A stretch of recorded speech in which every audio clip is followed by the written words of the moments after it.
come see us, and we'll help you out. You can reach me on Facebook or Instagram. My email address is john@dedham, like the town, DEDHAM, and JJ, like JiuJitsu.com. And I'm here with my co-host, Dan Robin. Hey, John. Hey, Dan everyone. T-Bone Robin. Everybody calls you that. Why? Where did that come I from? have a lot of nicknames. I mostly gave them to myself. And today we're interviewing one of my favorite fighters, Nick Fontecchio. How you doing, Nick? I'm good, John. Thanks for having me. Yeah, so happy to have you here. Before we get into the interview, I wanted to just remind everyone about our contest. So we're giving away, Dan, 1 year of free mentoring by your favorite mentor, me, John That's Connors. awesome. Yeah, so get your applications in. We're going to pick 2 winners any day now. So send me an email or send me a direct message. Explain to me the major change you want to make in your life and why you're motivated to do it and why I should pick you. So we're going to pick 2 people free of charge for a year. They have use of our facilities. You can be, if you're already a member of our tribe, that's fine. I'm going to work with you personally one-on-one. If you're not a member, that's fine too. If you don't even live locally, that's fine. If you have a compelling enough story, if you can convince me that you're ready for major change. So, I mean, It's a year. That's awesome. Yeah. Am I eligible? no, Okay. you don't need any major change. I mean, you're pretty fit. What are you going to lose, 4 pounds? So yeah, if you want to lose 4 pounds, don't call me. If you want to lose 100 pounds, if you want to just make some major change in your life, send me a message, explain why I should pick you. And we're going to pick 2 people, and we're just going to do it. We're going to make major change in your life. Anybody can apply except for Dan Robin. And get your applications in, because any day now we're going to pick 2 people, and we're going to get started. And it's an experiment. You have nothing to lose. I'm almost certain you're going to make major positive change in your life. And if you don't, hey, you didn't lose. You're back where you started anyways. So that's the contest. So send me an email, john@dedhamjj.com. Send me a Facebook message. You can find me there, or Instagram DM, whatever you want to do. But convince me to pick you, and we're chomping at the bit to get that project started. But here we are, Nick. Thank you for being here, man. No, it's awesome. I'm glad to come in. We always have good discussions, so might as well put them on tape. Dan, Nick is one of my favorite fighters, one of my favorite competitors. Ice in his veins, one of the best competitors. When he's in the cage, he just maximizes everything he has. I've never seen anything like it. Have you always had that kind of ice in your veins? Yeah, I've always been a performer. Not the best practicer, as you've seen from coaching me. But, just when it comes time to do it, you can rely on yourself or you can rely on others. I always just said rely on yourself. So He it's does. It's not just apparent ice. Like you actually don't feel the nerves, or you. No, or yeah, you no, just I look feel like you just I feel perform as if you I feel don't. no nerves. The only time I had nerves was training before my first fight. That was it. Oh, right. Only time I ever felt nerves about. One of my favorite sports experiences ever was Nick's first fight. And we haven't talked about it for how long ago was that? That was several years ago. 5 right? years. 5 maybe? years ago. Yeah. Do you want to tell the story of your very first fight? My very first fight. Oh yeah, that was. It was crazy because it came out of nowhere. You were a fill-in. You were a replacement. Javier third, was going to. but third fill-in. 'cause You were then the third fill-in. Ben Rivera, I think was his name, or something, who's supposed to fill in, and then he just disappeared off the map. But I thought, what was the name of your opponent? He was the champ, some big guy, Yeah, knocking people out. James something. James something. Yeah, James Smith. James Smith. There we go. That's his I name. thought Javier was going to fight him first, he was, and then he something happened to Javi. broke his hand. Broke his hand. Yeah. Then you stepped in. So we put my name in Yeah.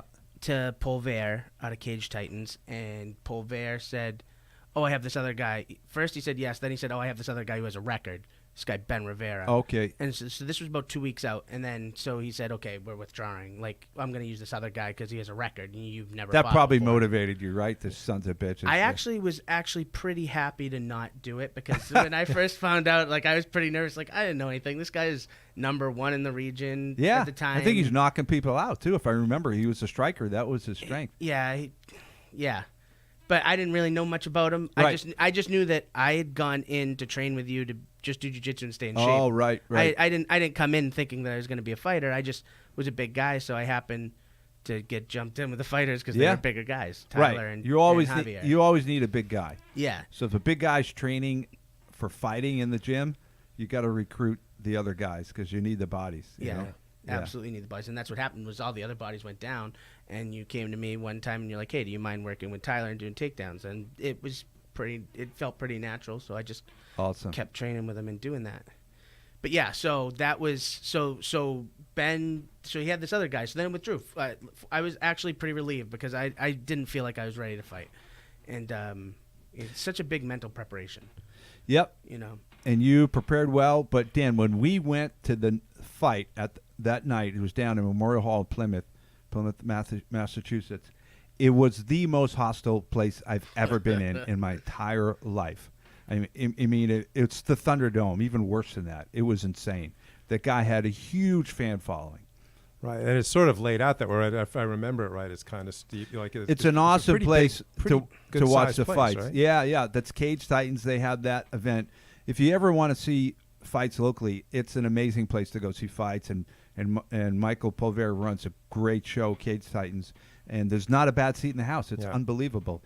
But you're in that cage, and people feel like they're right up on you, looking at you up in the balconies and everything. Because I sat in the balcony, and you're still pretty close. Because, like I said, it's kind of set up that way. So I imagine in the cage, they're like on top of you. Oh, they are. They're right on top of you. I mean, his sister was jumping on the cage beforehand, saying that I was going to die, and all she sorts. did. Oh, it was. She it was literally an environment. ran up Yeah. and jumped on the cage. It screamed like a maniac. Oh yeah, it was. All kinds of expletives, and you're a fat F. Yeah. You're gonna die. You and this fat is without. F. Was this like uncalled for? Like there was no lead up of like. No, there was no talk? trash Like, talk. We had no time to trash talk. Yeah. That's what I At thought, the end, yeah. I took the fight in 8 days. It was 8 days out, and it was just like. Yeah, Nick and I were walking to the cage. Who was in the corner with us? Big Jesse, maybe. I don't remember. I just remember you and me. Vogel. Vogel because Vogel was actually super instrumental in getting my mind right. Oh, awesome, Yeah. man. Mark Vogel was super instrumental. So in getting we me ready. did this lonely walk, and their whole crowd is screaming at us.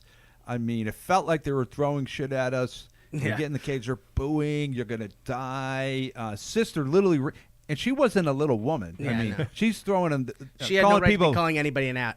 Fat. Yeah. I mean, come on. Well, yeah, but I was I- impressed yeah. that she was able to grab that cage and pull herself up. But Yeah, considering in one of my later fights, Tyler tried doing that and fell off the table. oh, that's right.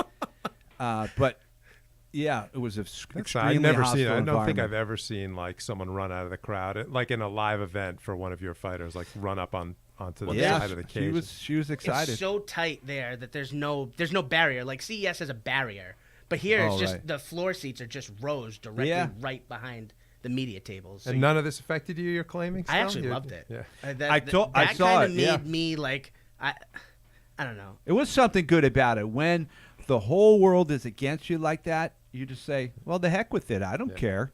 There was no pressure on me either. In Right. reality, like I got to go out there like I wasn't supposed to win. I knew I had all the tools to win. I just wasn't supposed to win. So there was Right. no pressure on me. If I came out of that flat, it would be like I took it on 8 days. I did my best. You know, as long as I put together a good performance, I had nothing. I had nothing to worry about. But You were having that- supposed to get knocked out, destroyed, basically. And Right. And And he there's came part out of this with the win. is gets to the nature of why people get tense, right? I've never heard one person ever say for fighting that they were tense about getting hurt. It's always some kind of like expectations or embarrassing yourself or I think fear of falling embarrassment short, is yeah. one of the most common and powerful fears. That's what holds so many people back and limits their performance. If you could get over fear of embarrassment, you could do so much more in any aspect of your life. Yeah. And I think that's one of Nick's strengths is he's really not that afraid of getting embarrassed. So not in that arena. Exactly. But it's funny Yeah. because there's other arenas where I have plenty of embarrassment. You know, Right, So right. I have social anxiety in certain scenarios that they just come and go depending. You know what I mean? Like public. Could you do public speaking or? no, yeah, I can do public speaking. No, like for me, like sometimes like I have a thought in my head where like I'm overweight and I'm like, should I really be buying ice cream? Are these people going to judge me for buying ice right, cream? Like right. stuff like that. Like Yeah. just little stuff that's in my head that Right. you know, it's there Yep. sometimes, and there's just other times where I just really couldn't care any So less. getting like, into the Thunderdome, fighting, that's fine. The ice cream buying, though. Yeah, that can get yeah, I know that sounds crazy, but it really is. There's something about being locked in a cage with one other person that's just free. Then I think after we won, didn't Pulver try to escort us out a certain way? It was like, it was after Nick won, it was still that feeling of like, we may just get ripped to pieces here. It was a hostile. Yeah, it was a hostile crowd. They weren't happy. But I saw the look on Nick's face, and it was almost comforting. I was like, he was getting into being. It was almost like a professional wrestler where you're the heel and the crowd is spitting. They're in a lather. You know what I mean? Yeah, Spit is coming out of their mouth. And Fired up. that's actually must feel empowering. It's like, I'm driving all these Energizing, people crazy. That's pretty cool, right? Yeah. I mean, what's the worst thing in life? It's to be forgettable. You know what That's I mean? it. What is that old saying? The opposite of love is apathy.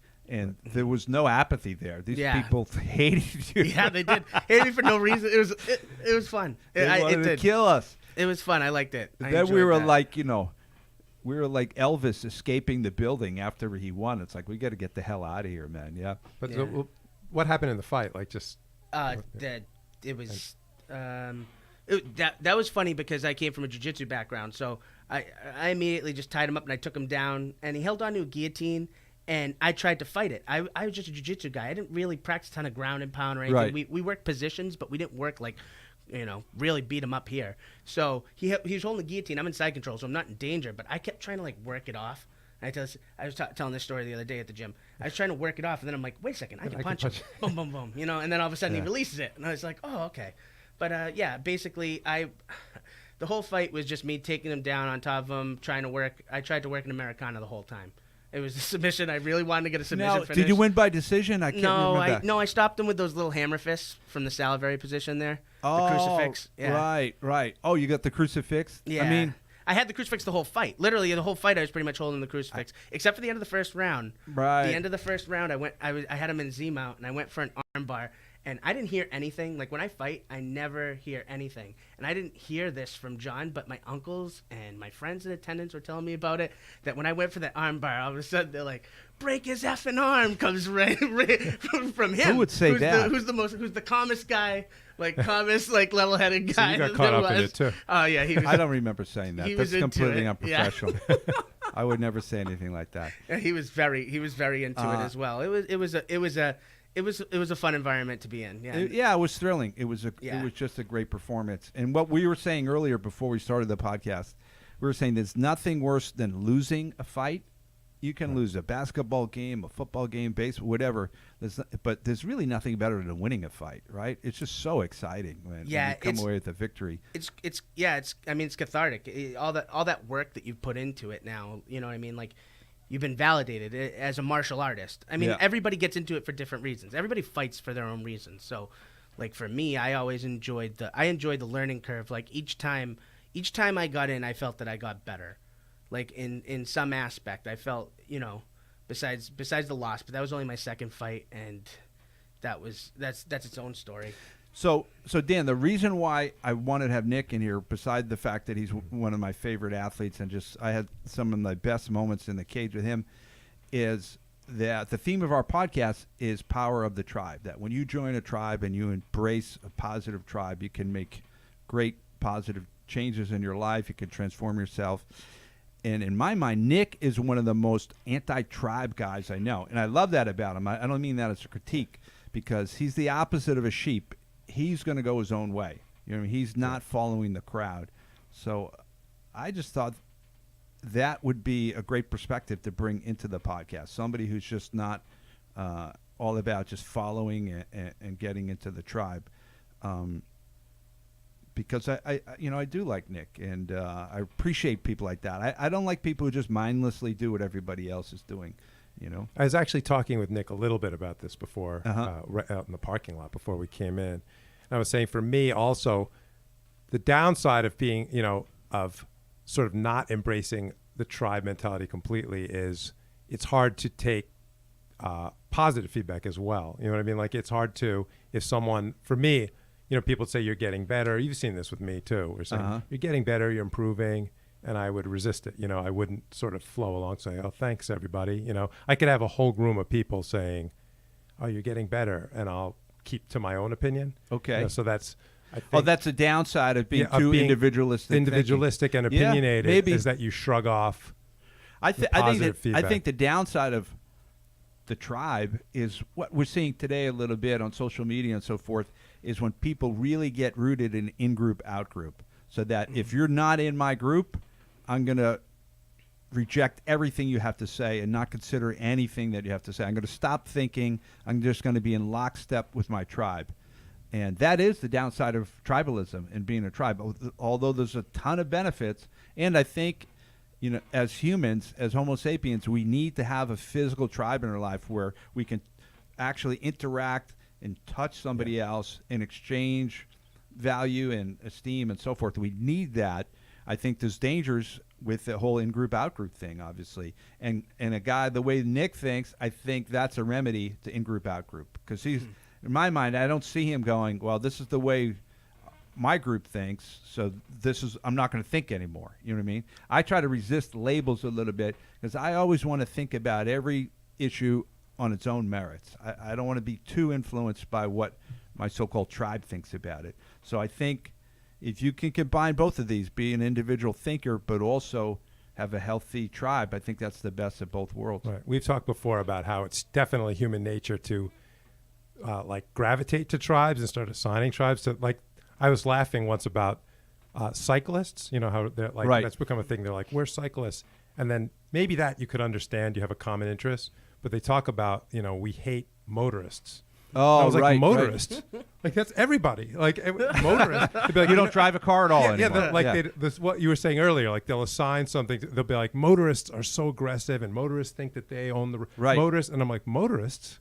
Well, there's some social psychological experiments that have been run, and I hate quoting them because I can't think of the scientists who run them. I read about it, and so many of them turn out to be nonsense anyways, as you probably know. But what some of these experiments indicated is people very quickly can start forming tribes and groups. So in other words, they get a group of random people in a room, and they say, everyone on the left side of the room, raise your hand. You're all going to be in this group, and the people on the right, you're going to be in the other group. Just by that nature of doing that, randomly assigning them, they start preferring their group over the other group. And so they'll have the people do simple drawings, and we're going to rate how good this drawing is, and you start giving your group a higher rating than the other group. And this is a group that just was randomly assigned, like and minutes they didn't even know it was random. Yeah, and it's ranking the drawings, but everything. They'll be like, I think we're a little smarter. Right. A little, So I don't know if that friendlier. experiment has any merit. I don't know if it's ever been replicated, but it seems to ring true that people can pretty quickly start forming a group. Well, I think CrossFit's a good example of that. Look at that. Look at how that exploded in 5 years. Yeah, they do use a lot of that, and that's among a tribe other mentality similarity thing too. But that's a collection of now here's one of the questions I wanted to start asking. T-Bone. Dan, here's one of the questions. Nick, I know you've been an athlete your whole life. What is one of the best tribes? You don't have to say Connors. We're not here to pump up our camp or anything. I wasn't going to, so it's okay. Yeah. So I'd rather, yeah. Could you tell me what is one of your experiences like that? You remember a great tribe that you're belonging to? So my best tribe probably was my high school football team. When I thought about it, Love it. We were really, really, really untalented, but we were all just hard workers. It was just that mentality of just do anything, and so we weren't supposed to win like hardly any games. My junior year, my senior year, we were actually really bad, but it was the seniors my junior year and the juniors the way we played together, and we had one game, probably the most memorable game of my life playing football. We played this kid Ricky Santos, who went on to UNH and broke all the 1 AA records and stuff. He was really good, and the newspaper said that we were going to lose 35-0, and we collectively all were able to rally around that, and they beat us with a touchdown with a minute and a half left. We had the lead until a minute and a half left, and it was a hard-fought game, and we left everything we had out there. You know what I mean? And everybody I played with on that team, we're still I don't think that we consciously realize it, but like subconsciously, that was kind of what's linked us together for our whole lives, because we're still all in contact together. You know what I mean? Yeah. Well, that's a very sophisticated perspective because you guys technically lost, but you guys realized you maximized your performance. 100% maximized our performance. Pretty much all season we had a couple of our more talented guys get injured. Our quarterback, who was incredibly talented, went down. So that connected you guys. And we just kept all these years. Yeah, we just kept. Yeah, I think on some subconscious level, yeah. like putting together.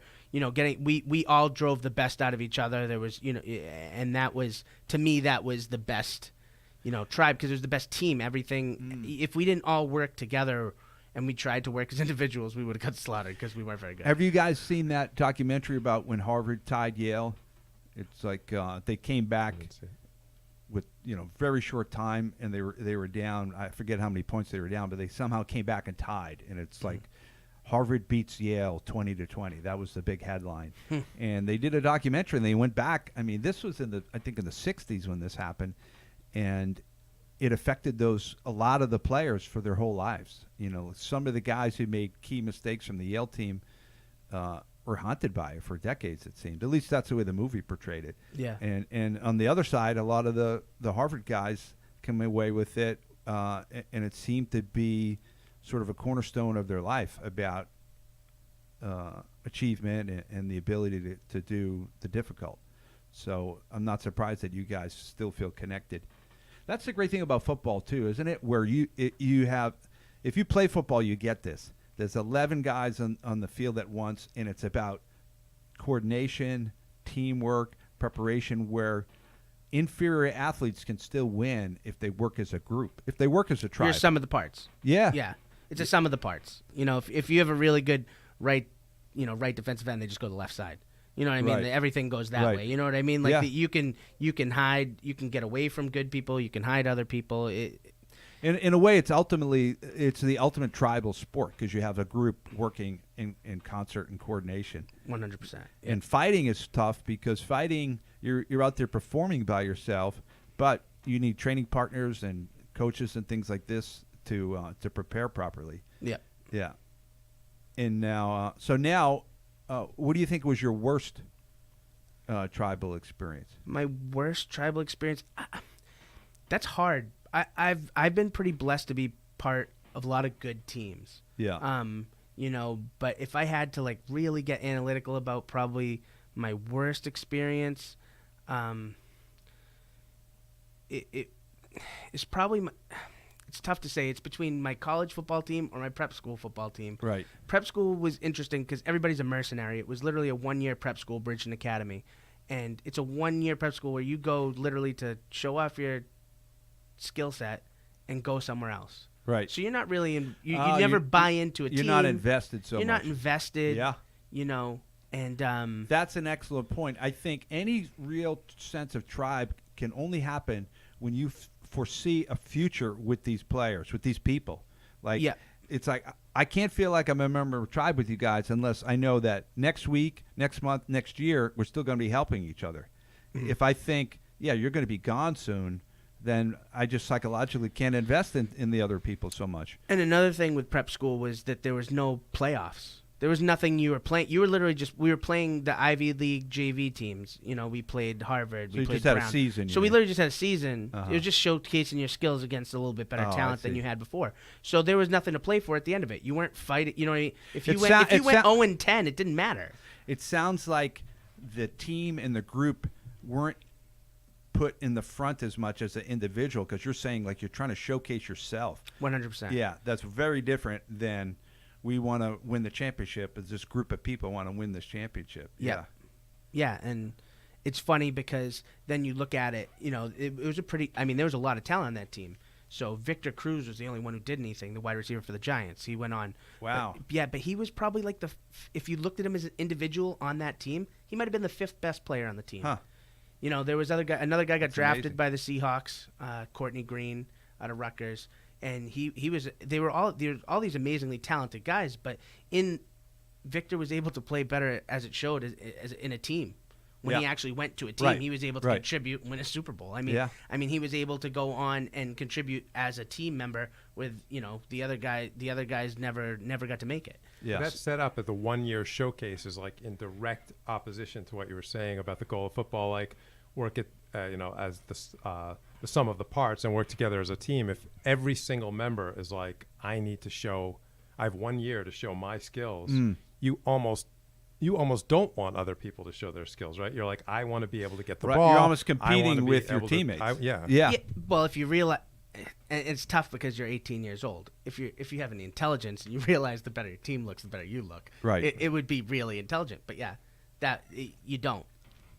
Now, Dan, have you had any noteworthy tribal experiences like this? Tribal experiences? I mean, after you came to the planet Earth? Do I have to like a best one or a worst one? For me, I mean, I could bring it up, just take it away from the sports a little bit. It would be more like work environment. Right. And you've seen, so I've been in startups and I jumped from startup to startup to startup. Oh, right. And you definitely see parallels to all of these things. You see workplaces where people are out for themselves, right, and want to advance themselves. Yep. And then you see people that are workplaces and companies that they really have so one place I was at, for example, had a product, and if we could sell that product and we had a good one, everyone would benefit, and it was obvious. It was obvious, because especially with a startup, it was be like, if we don't sell it, we're all gone. You know what I mean? It was like, we obviously have to get this done. Right. You have that almost like battle that in a state of war mentality where we're all going to die if we don't make this happen. Right. It's all going to be gone. Yeah. And a mistake I've seen too is, and so that's a good goal that can get everyone on the same page, and we all need to get this done.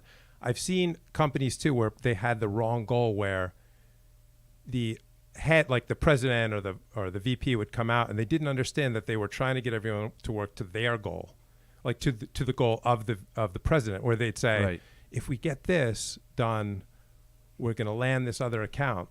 And for most of us listening, it would be like, and that'll get you a good bonus. Right. You know what I mean? It'd be like, what I'll be able to buy my boat. Yeah, and, exactly. And you guys can work more overtime. Be like, hey, we're almost got the Wells Fargo account. And I'd be like, what will it do for me? Because we weren't on the line, it was sort of like. I'm reading a really cool book. I've just gotten into it a little bit. It's called The Culture Code by Daniel Coyle. And that guy's a really good writer. He wrote the book, The Talent Code.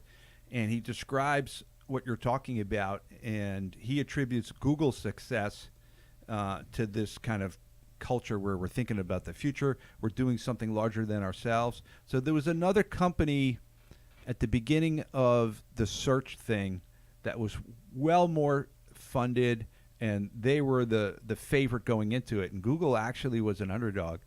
But the other company had a more corporate mentality, and Google was more of this sort of tribal thing. That, at least that's the contention, the theme. I forget what the other company was. But, when you have everybody pulling together in that startup, and everybody's doing something for beyond themselves for the greater cause, that seems to be very powerful. Yeah, and it can disintegrate too, because I've seen it where we're sort of together to get something done, and then it starts to disintegrate. Like you start having the cutbacks, and you start having to do layoffs, and then you see the mindset vanish or change, where people stop thinking, I need to get this done. We need to create a great product here. Because once you I need to survive. Like I'm going to get. Well, once you start doing the layoffs, now the tribe is less secure. It's like, I may not be here in a year. So if I'm not going to be here next year, why the hell am I killing myself this weekend? It's nice out. I could be home with my family or something, Right. So you kind of need that sense that this is a long-term thing. Your job's secure. We're all going to be working together in the future.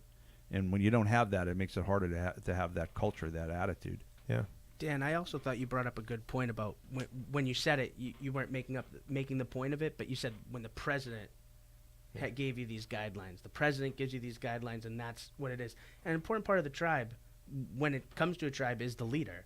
You know what I mean? Everything steps down from who your tribal leader is. And as much as that is, if you have a tribal leader that puts you in the wrong direction, you'll fail. Like I had a baseball team that my senior year, I didn't even count that as a tribe because we never were a cohesive unit because the leader was so poor that we never came together. So it wasn't actually there was no tribe at all because the head literally ruined it right from the beginning. So I think you're so right. It's fascinating. Really bad leadership can be impossible to overcome, I think. Impossible. Yeah. It's impossible. And like that's, I know this isn't, we're not here to pump up Connors or anything. I'm not here for that. But like but if we do, that's great. Yeah, it's okay if we do. And I think that when it's deserved, it should. And I mean, you personally, John, as a leader, that first year when I was fighting, I was the first loss that when I lost my first fight, that was the first loss we had that year. I think we were 12-1. Oh, maybe. And we were 12-1 for a year as fighters, and it was.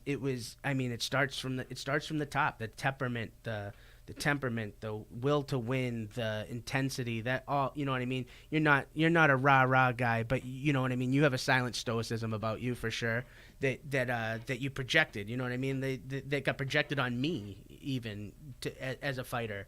The ice in your veins, you know, you're similar to that, and it was easy for me to emulate it. It was easy for me to stay my course because that's what was leading me. If I had some guy screaming at me all the time, who knows what I would have done or how my mental state would have been. So, right. You know, I think the leader is very, very, very important. I think so. And if you have a leader that lacks confidence, that's no matter how confident you are, it's going to affect you negatively, I think. Because you're like, Jesus, this guy's my leader, my mentor. He looks like he's sweating bullets. This can't be good. You've mentioned before, John, that it was you sort of came into starting the gym thinking like, I'm a good guy, and so it'll be a bunch of good guys. And you found running it more that you had to tweak more pieces than you thought. Like you had to sort of look at certain, like, should I allow? I thought an interesting example for me was just sort of trash talk, right? Like I don't mind it. Right. Like, so for me, I'd be like, look, I'm a nice guy, and I'll throw back insults with someone else, and we'll laugh, and we're friends, and it's fine. But you have to be careful, right? Because not everyone likes it. Not everyone, you know, and someone could be really disheartened by it or think it's really... I think it's very tricky. It's very sophisticated. My college roommates trash talk each other all the time. And when the group of them get together, everyone's just ripping everyone else. And some of the guys in our gym, you know, like Louie and Javi, they're Class A ball breakers. That's the way they roll. And I've given a lot of thought to this, and I think it's very sophisticated when guys are together like that. If I start busting your chops, I think there's a lot of things going on. One is I'm demonstrating that we're such good buddies. We're so close. I can say something insulting to you, and our relationship can withstand it. So in one way, it's just demonstrating how tight we are and how good we are, how solid our relationship is. On the other hand, it's a little bit of a test, because if I say something to you and I notice you're not totally cool with it, and then I could say, well, maybe I'm not as tight with him as I thought I was. You know what I mean? So I think it's very sophisticated, even though it seems like a bunch of, you know, jocks or frat boys just busting each other's balls, and it's of no purpose. I think it's very, and then also I think sometimes it's done because people are jockeying for position. They kind of want to position themselves a slightly higher status than somebody else, so that they're hitting them with these zingers, you know. We had that when we were training. Yeah. We had that talk about, okay. You know, we all did as a group, the whole fight team back when I first started, about how we're gonna trash talk and the sounds like the right. Like we were talking talking about that. Was about even more subtle. I forgot about that. Yeah, right? it was a little more subtle. I figured that out. There was a guy who remained nameless. Yeah. Who was just a genius at sort of passive aggressive weirdness, and he would not even say anything. So if Nick was competing against sparring with somebody and the other person was maybe perceived as slightly beneath Nick's status or something, and this is all hypothetical, yes. And if that person did something, got over on Nick, he would just go, whoa, Nick. Yeah. And I've written about this. Little Caesars did a commercial with the O sound. This guy's, it's on YouTube. This guy's walking down the street and he says something like, "I wish I had hot pizza" or something, and a guy jumps out from behind a tree and goes, "Oh!" And I don't know what the premise, but they just use that sound, and it's like this primal ape-like sound that communicates, just like, I am humiliating you. Whoa! And maybe you add their name, Nick. And now you feel humiliated. That was, without even putting I was a trying to remember together. exactly what it was. But even the person that got over on Nick might feel embarrassed, like or awkward. You know what I mean? It It's sort of heated. like, oh, look, you lost to this guy. I'll tell you the exact scenario that happened. Matt Tullis and Billy Giovanella were sparring together, and at that time, Matty had more experience than Billy, and he was a little bit better. And Billy, for whatever reason, he got to Matty's back and got a rear naked choke in, and I think Matty had a tap, and then this person did the, whoa, Matty! And I saw Matty get a little red-faced, and he's cool as a cucumber, but you know what? This is primal stuff. This is stuff that works at a neurological, evolutionary level. And Matty, then they started again, and then Matty just put it on him, and Matty armbarred Billy, and I think he tweaked Billy's arm a little bit. And that's really the only time I saw Matty kind of lose a little bit of his composure. He didn't go berserk, but that happened because he was humiliated by this person. So, you know, what I took away from that, Dan, what you were trying to allude to earlier, is I thought culture would just pour down from me, and we would have this great uniform culture. And I realized it doesn't work that way. Leadership is important. What the leader says and does is important. But the culture has to be developed and maintained by the whole group, especially the leaders. So there's like the top guys like you. If you're a top performer and athlete in the academy, what you say and do is going to influence everything. And it's like a garden. So you got to weed the garden. So if you see somebody doing something that's against our culture, maybe you pull them aside, and it's not just me, it might be you, and say, hey, you know, that doesn't fly here, we do it this way. And it doesn't even have to be a big deal, but it's just guiding people into what the culture is and how we act and how we treat each other and so forth. But it's something that has to be, we have to be constantly at vigil to make sure that it doesn't get corrupted, because one clever person, one twisted clever person can come in and start corrupting the whole culture. Before you know it, people are at each other's throats. Yeah, I thought that was a really interesting example, because it seems like such a little thing, right? Yes. Like just sort of going like, oh, I mean, it's like, who it's very even subtle, cares, yeah. you know? But Dan, if it happens to you, it doesn't feel subtle. No. You feel, like you said, it's a primal. It's a neurological level thing where you're like, it cuts to the bone. yeah, it gets the point across very I didn't quickly. even like it. I've been on the other side where like I get over on someone else, and if you hear that, like, oh, ho, you know, it's sort of like, oh, is that such a shock that I like that the guy's getting mocked? Exactly. The guy's getting mocked that I passed his guard or something, you know? And you should feel that way. That's Don't it's you designed hate to that? do. Like when you're training with somebody and you tap them and they slam the mat down in disgust. And like, oh, it's that disgusting that I was able to make you tap. That's pretty insulting. Yeah. Or or the sort of the other, like you do something well, and it's sort of like the good job. And you're like, wait, what? Sorry, am I? You're like evaluating, like this condescending, you know, like, oh, that's a defense mechanism. You did really that's well. just training in general. Is Years ago, Nick, I don't know if I ever told not you being the story. We condescending. trained with this guy, I'll talk to you back in Watertown, 1999, 2000. And this one guy would come in, and he was a blue belt. I think I was a blue belt at the time. He was probably a little bit bigger than me. And he was an FBI agent. And we would roll, and it was on. You know, it wasn't a friendly roll. Yeah. And I was like, all right, let's do it, man. So Marcelo. And I would pass his guard, and then I would get my collar choke in, and I'd start choking him. And then right as I started doing it, he goes, that's it. Now bring your elbows together, flex your wrists. So he would make it that he was Like he was instructing guiding me you. all of a sudden. He allowed me to do this to him. Yeah. And it was tooth and nail until I got to that point. And it worked the first time. I was like, wait, what? And he did it every time I roll with him. That's so funny. So then what I did, you know, I can be a little sadistic myself. So then I would sink the choke, and I'd get my hands in place on this guy, and I'd wait for him to give me the instruction thing. They're like, yeah, and I'd wait, and then I'd snap the choke on. So I would get him in mid-sentence. He'd be like, yeah, and he couldn't get out his little gimmick. Yeah. Yeah.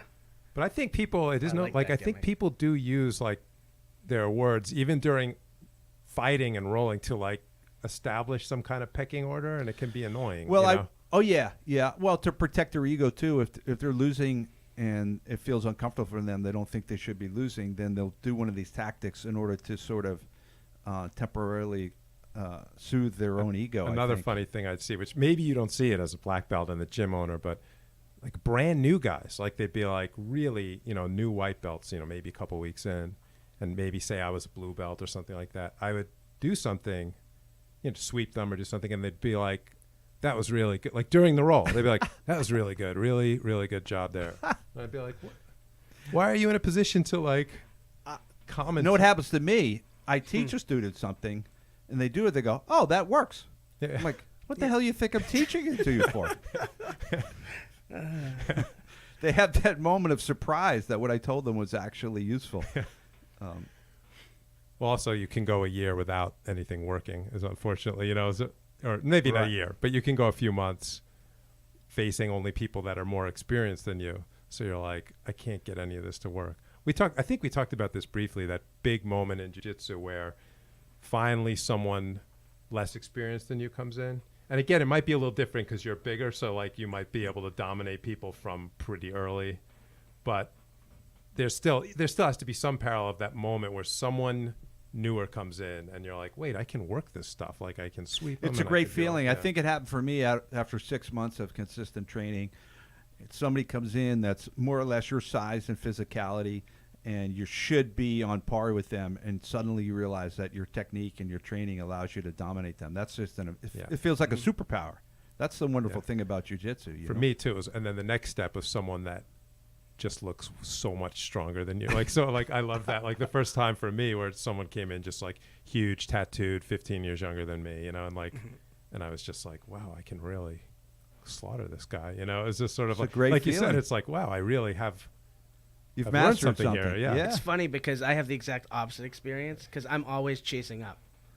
All my training partners, I'm a bigger guy. Like if a new guy comes in, I'm bigger. I can, you know what I mean? Right. I can use my wrestling and I can use my base to do anything. So I can get them. For me, I'm always chasing up. I'm always chasing, can I get Chad? Can I get one on Javi? How about PJ? You know what I mean? Yeah. Like all these guys, and now for me, it's such a disadvantage because I took so much time off that I come back and these guys are just 3 years better. So it just gets like, it just gets a little bit, everything's an uphill climb. And I mean, it's pacing for me because when I get like one thing, I catch somebody and I'm like, oh, thank God. I'm like, oh, good. It works. It works.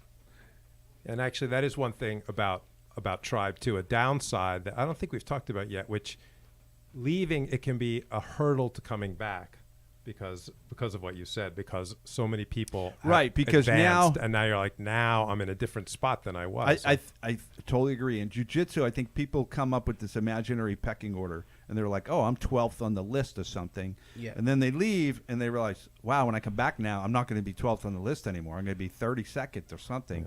Yeah. And that does keep people out. But luckily, I'm still where I left off, but just to let everybody know. Well, the other thing anybody's at the gym who's listening. Well, that's where Nick's individualism comes in. He doesn't really care. He's like, I'm just going to come back and do my thing. I'm going to come back and do my thing. So that gives him the power to just come back and start training again.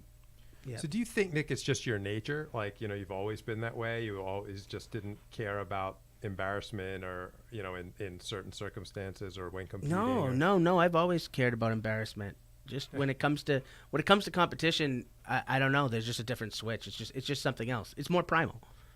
For me, it becomes more primal. It's just this is what you do. You have two options. You can put out your best performance and win, or you can think about it and fail. And if you think about it, and you get in your own headspace and you fail. You didn't even get a chance to put out your best performance because you're so worried about who cares. Nick's last fight was just prototypical Nick. It was so good. I pat myself on the back of being a coach because I realize how Nick operates and what Nick is about. So I felt that I could be a good coach for him in the sense that I never pushed anything on him that he wasn't interested in because I knew that was just a waste of time. So much so that his last fight, he did no warming up before the fight. It was so classic. I said, Nick, you want to pummel a little bit? He goes, no, I'm not pummeling. And I was like, okay, I get it. You don't want to do any jiu-jitsu? No, I'm not doing anything. I'm like, okay. How about you want to hit a mitt? Do you want to throw a punch? He's like, no punching, no kicking, nothing. So he literally, Dan, he did nothing. He didn't do a jumping jack. He did. He did not like that. Yeah. I stretched. In place. No, he didn't. Let me finish the story. He did literally. He did. No, he didn't. He didn't. He let his arms by his side. Like he didn't even lift his arms from his side. Yeah. So he walks. So we walk down to the cage, and he gets in the cage, and he goes over to his corner. He squats down, and he stretches a hamstring out, and he tears his hamstring right before the fight started. Seconds before the fight started. I forgot about that. Yeah. No warm up. Oh, well, I'll we do had my own thing. well, we But had then he Leo. put in an amazing performance and won the fight anyways. And I knew that would happen, so I'm not going to try to force him to do something he didn't want to do. I forgot about that. We had Leo, and Leo was like, John knows to just back. When I was like that, John knows. He's like, just going to back off. Leo's like in my face about it. Come on, it's cold back here. Leo, this is what Leo said to me. He goes, hey, champ, it's cold back here. You sure you don't want to warm up? And I'm like, it's plenty warm under the lights. That's what I said to him. That's it. He's like, oh yeah, F me, plenty warm under the lights. He was like so flabbergasted at how nonchalant I was. And then I went in and I was stretching and pop. Yeah, I Awesome. popped my hamstring and I was sitting there, but the adrenaline takes over. So I didn't feel it until after. You're going up those stairs afterwards was tough. And then I said to Leo, I told Leo that. He's like, don't tell me. He's like, honestly, I can't stand you right now. The anxiety you just put me through. And then you did that. Like, you deserve it. I'm glad it happened to you. Yeah. But he had a great performance. He was the champ. Yeah. So that's one of the reasons why I enjoyed watching him compete so much. Okay, guys. So I think that's enough for this week. Thanks, Nick. Thanks for coming in and sharing your stories, man. I really appreciate it. As always, thanks, Dan. I just want to remind everybody out there about this contest we're running. We're going to pick 2 people. So send me an email, john@dedhamjj.com. Send me a Facebook message or Instagram DM why I should pick you to be one of the 2 people that I'm going to personally mentor for a year. We're going to make some major change in your life. You tell me what the change is, and we're going to make it happen. And it'll be an experiment. We'll follow you along. We'll see what happens. What do you think, Dan? It's exciting. I think it's an awesome opportunity. A year, and also just to be clear, you're talking about generally weight loss or it can be anything, self-confidence or anything that they want. Learning to fight, learning to absolutely take care of anything. yourself. I mean, most men want to learn how to fight if they feel like they can't. So women to Yes. defend themselves. yeah, it can be a man, it could be a woman, any age. You can be a member of our tribe already, or you can be somebody new to us. You could Fitness be goals, right? local or at a Anytime. distance. Doesn't matter. And we'll make it. If you can convince me, if you can put a compelling enough argument in front of me, we'll take you on. I'll And be it's gonna honest. fun. It's a fantastic opportunity. Having gotten the mentorship Awesome. for the low price that Connor's MMA charges, if you want to go train there. But it's John's not going to do the work for you. He's a fantastic facilitator and I know that from experience. Awesome. Thank you so much, Nick. Thank you, Dan. Thanks. We'll be back next week. See you later, everybody.